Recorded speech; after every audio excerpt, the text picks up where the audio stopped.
अदिति चौहान। जी ma'am आपका parcel. भैया नहीं चाहिए प्लीज। मैम अगर आपको नहीं चाहिए तो आपने जहाँ से ऑर्डर किया है वहाँ से आप रिटर्न रिक्वेस्ट डाल दीजिए, वापस हो जाएगा, पर यहाँ तो आपको लेना पड़ेगा। ठीक है दीजिए। मैम हाँ एक गिलास पानी मिलेगा? भैया आप कहीं और पी लो पानी प्लीज। मैम बहुत ज़ोरों की प्यास लगी है। ठीक है लाती हूँ।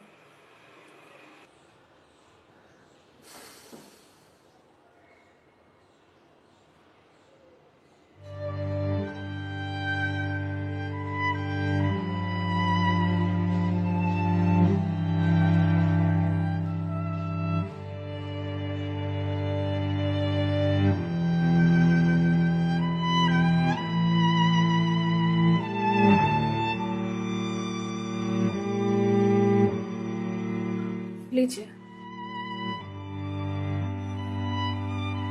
लीजिए भैया, देख क्या रहे हैं?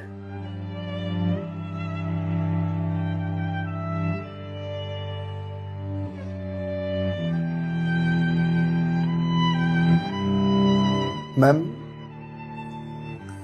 आपको कोई दिक्कत है? मतलब आप किसी परेशानी में हैं? भैया पानी पीकर ग्लास दीजिए आप। मैम छोटा मुंह बड़ी बात कह रहा हूँ, पर अगर आप किसी परेशानी में हैं तो आप मुझे बता सकती हैं। भैया आप पानी पीजिए, ज्यादा समाज से भी मत बनिए। मैम दुख बांटने से कम होता है। अच्छा, और आपको किसने कहा कि मैं दुखी हूँ? मैम अगर आप दुखी नहीं हैं तो फिर वो फंदा क्यों लगा रखा है?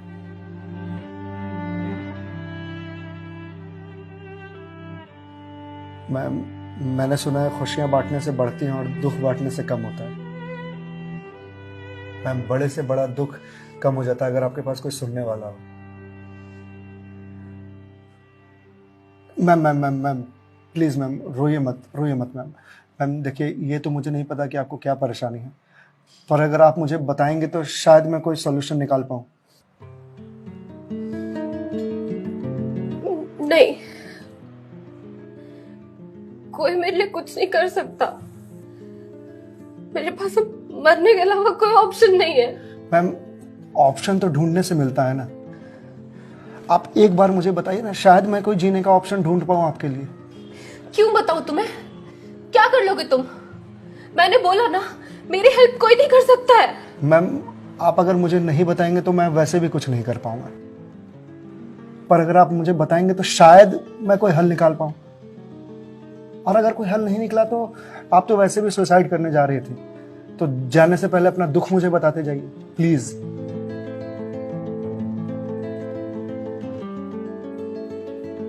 Please ma'am.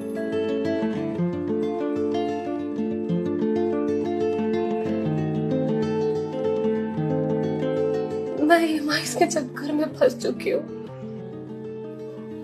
मतलब ma'am?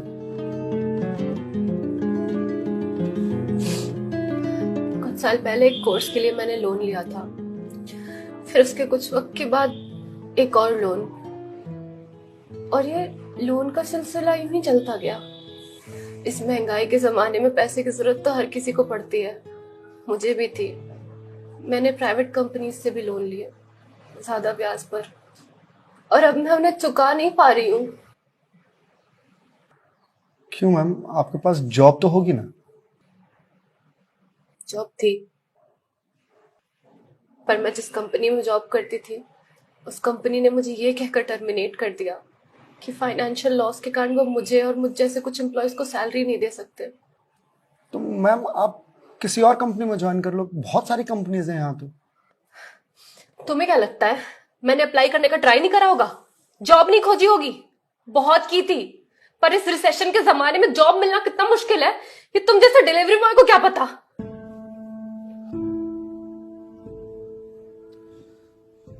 I am sorry ma'am, शायद आप सही कह रही हैं, मुझे इस बारे में कोई जानकारी नहीं। जॉब जाने के बाद मेरे से चीजें हैंडल नहीं हो रही हैं। बैंक से रोज कॉल्स आते हैं ईएमआईज़ भरने के लिए, और प्राइवेट कंपनी वाले फोन कर करके धमकियां दे रहे हैं। मैं इस लोन के जंजाल में फंसती चली जा रही हूँ, और अब मेरे पास सुसाइड के अलावा कोई और ऑप्शन नहीं है। मैम ऑप्शन क्यों नहीं है? आप ये बात अपने घर में बता सकती हैं, अपने पापा को बता सकती हैं। नहीं, मैं ये बात अपने पापा को नहीं बता सकती। क्यों मैम? मेरे पापा रिटायर हो चुके हैं, उनके ऊपर पहले से घर की बहुत रिस्पॉन्सिबिलिटीज है। वो मेरी शादी के लिए पैसे भी जोड़ रहे हैं। मैं उनसे किस मुंह से पैसे मांगू? मुझे पढ़ाने के लिए, बाहर भेजने के लिए उन्होंने ना जाने रिश्तेदारों से कितने ताने सुने होंगे। और अब जब मैं उन्हें ये जाकर बोलूंगी तो लोग क्या कहेंगे? मैम पैसे आपको अपने पापा से मांगने हैं या लोगों से? पापा से लेने हैं। तो फिर अब लोगों का क्या है? लोगों का तो काम है कहना, वो तो कहते रहेंगे। पर मैं किस मुंह से जाके अपने पापा को ये बोलूं? किस मुंह से मांगू पैसे उनसे? जिस उम्र में मुझे उनका बोझ उतारना चाहिए, सहारा बनना चाहिए, उस उम्र में मैं उन पे ही बोझ बनूं?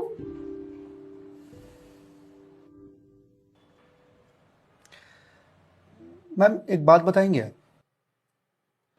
बचपन में आपके सबसे फेवरेट चीज क्या थी? बचपन में मुझे साइकिल का बहुत शौक था। तो मैम आपको साइकिल किस एज में मिली थी? यही कोई 8 साल की होंगी मैं। तो साइकिल तुरंत मिल गई थी आपको? नहीं, पापा तो मान ही नहीं रहे थे। बोल रहे थे गिर जाएगी, चोट लगा लेगी। तो फिर कैसे साइकिल मिली? बहुत जिद की थी मैंने, बहुत। खाना पीना सब छोड़ दिया था। तो मैम साइकिल के लिए जो जिद किया आपने, तो शर्म आई होगी आपको? तो मुझे मुझे क्यों शर्म आएगी? पापा है वो मेरे, उनसे जिद नहीं करूंगी तो किससे जिद करूंगी? तो मैम जब बचपन में साइकिल के लिए जिद करने में शर्म नहीं आई तो अब क्यों आ रही है? मैम अभी आपने कहा कि आपके पापा आपकी शादी के लिए पैसे जोड़ रहे हैं, और आप तो यहाँ सुसाइड कर रही हो, तो वो उन पैसों का क्या करेंगे? या उन्हें यह जानकर बहुत खुशी होगी कि उनकी बेटी ने शादी का बोझ हल्का कर दिया उनके सिर पर से। मैम आपको मालूम है, हमारे जनरेशन की दिक्कत यही है कि हम अपने आप को इतना बड़ा समझ लेते हैं कि हम अपने पेरेंट्स से ही अपनी बात छुपाने लगते हैं। कभी ये कहकर कि पापा मम्मी नहीं समझेंगे, या कभी ये कहकर कि मैं उन्हें परेशान नहीं करना चाहती, या कभी ये कहकर कि हम दोनों की सोच नहीं मिलती है।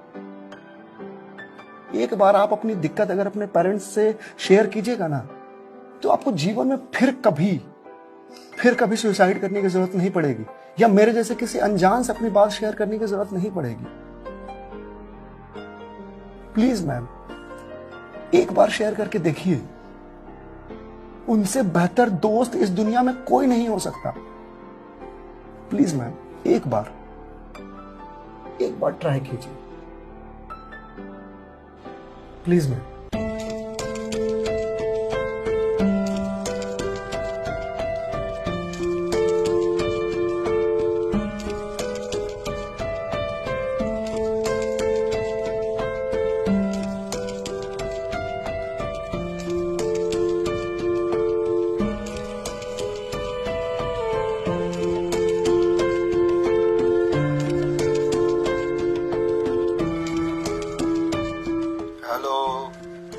हेलो पापा।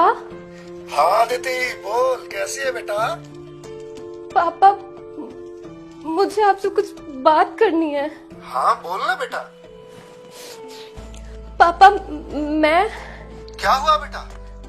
पापा मैं बहुत परेशान हूँ। हाँ तो मुझे बता ना, किस लिए परेशान है? अदिति बेटा रो क्यों रही है, बता ना क्या बात है?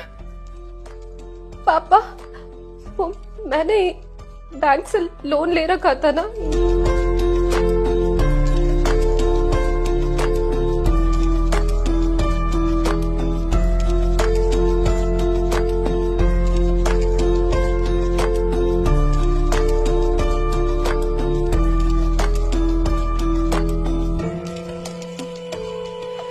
देख बेटा, जो हो गया सो हो गया, तू चिंता मत कर, मैं हूं ना, अभी तेरा बाप जिंदा है, मैं काम करता हूँ, मैं कल ही तेरे पास आता हूँ, तू बिल्कुल भी चिंता मत कर।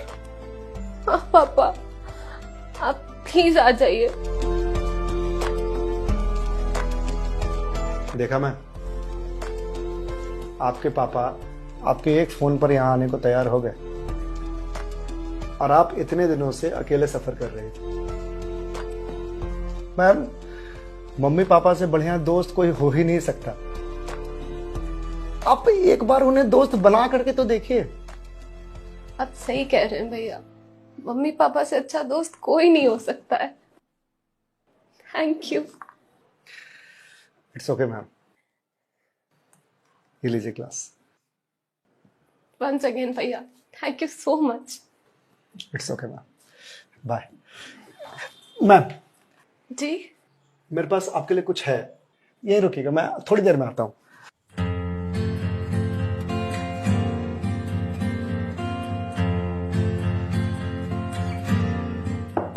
मैम। जी भैया।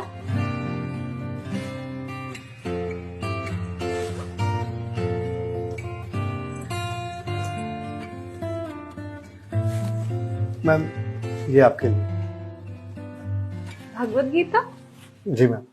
मैम, 2020 का साल मेरे लिए बहुत बुरा था। कोरोना में मेरी जॉब चली गई।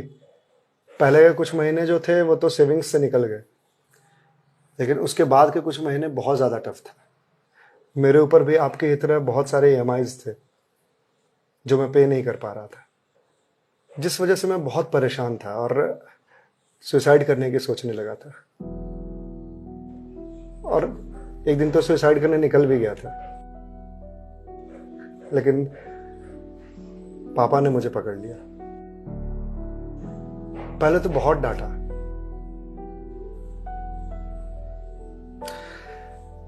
फिर उसके बाद सीने से लगा करके कहा कि तू चिंता क्यों करता है, मैं हूं ना।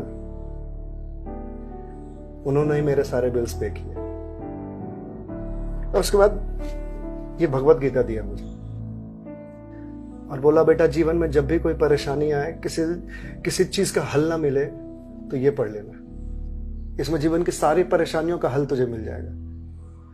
और मैम, वो दिन है और आज का दिन है। आज जिस कंपनी से मैं आपको डिलीवरी करने के लिए आया हूं वो मेरी ही कंपनी है।